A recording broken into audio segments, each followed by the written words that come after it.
Mga revelasyon ni Attorney Levy Baligod noong February 24, 2026. Gaano katotoo? At ano ang resback ni Trillanes? Isang explosive press conference noong February 24, 2026 ang ginanap sa Club Filipino San Juan.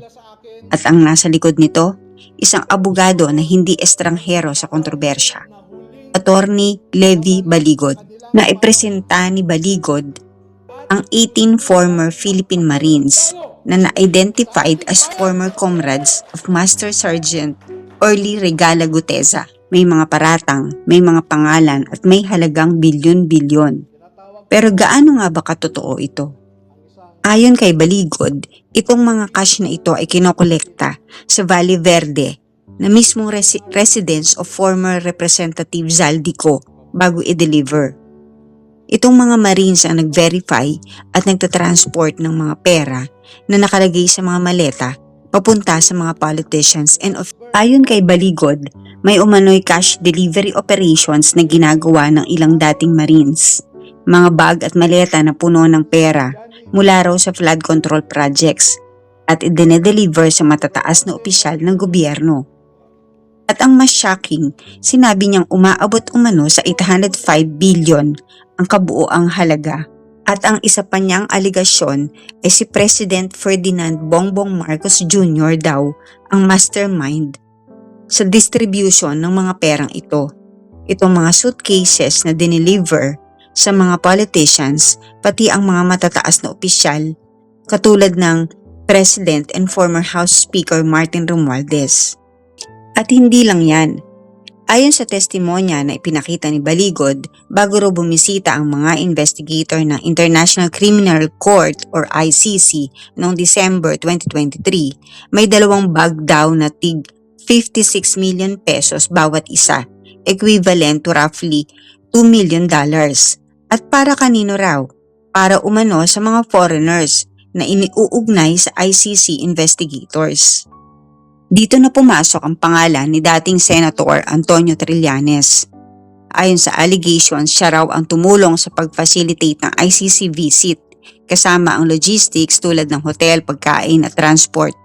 At ayon sa claim, may connection daw siya sa sinasabing $2 million fund. Cases to be filed against whom? And second, clearly to be charged should be the several congressmen and senators who receive money, no? Kasi po, una, as a public official, hindi ka po pwedeng tumanggap ng milyon-milyon na pera. Pangalawa, hindi nila ito dineclare sa SALN nila. Hindi nagpatumpik-tumpik sa pagsagot si Trillanes. Tinawag niya ang aligasyon na blatant lie, desperate attempt to discredit the ICC investigation. Mariin niyang itinanggi ang anumang pagtanggap ng pera. At hindi lang basta denial ang ginawa niya, nagbanta siya ng kaso. Laban kay Baligod, laban sa mga dating Marines, at laban sa iba pang nagpakalat ng akusasyon. Kakasuhan niya itong cyber libel. Naipapalit ang nasa 2 maleta na tig 56 million pesos na dolyar. Ang katumbas niyan ay $2 million. Kung para saan yan gagamitin, ito ang sabi ni Baligod kahapon. Ang sabi ng mga executive, pinaghahandaan daw nila ang pagdating ng foreigners.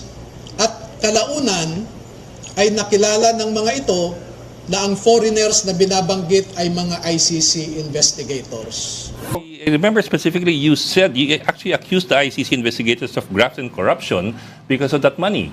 You can go over the press con and you will be cleared na ang sinabi ko may mga ibinigay kay Sunny Trillanes na pera, pati yung hotel accommodation nila ay binayaran ni Zaldico at nakasaka ni Sunny Trillanes. Yun po ang sinasabi ko na merong corruption, merong bribery. Kasi hindi nga natin alam kung yan ay kaya nilang isubstantiate at tataasan nila ng kamay para sila ay mag-subscribe dyan.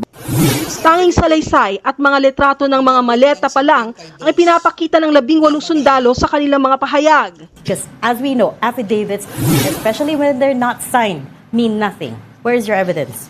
As I said, you await after I have filed it with the Ombudsman. May mga alleged inconsistencies sa press conference. May mga bahagi ng testimonya na hindi tugma ang dates o sequence ng pangyayari kumpara sa mga naunang public records. Matagal na raw nangyari ang sinasabing insidente pero ngayon lang inilabas sa press conference. Bakit ngayon lang?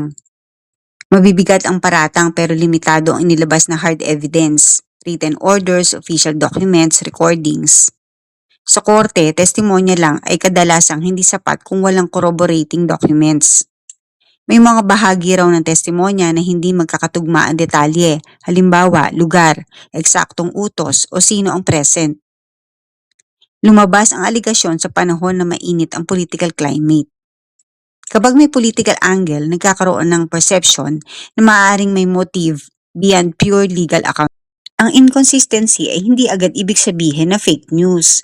Pero kapag may gaps sa timeline, kulang sa ebidensya, at may conflicting statements, nagkakaroon ng credibility issues. Ang tamang venue para patunayan ito ay sa korte, hindi lang sa media.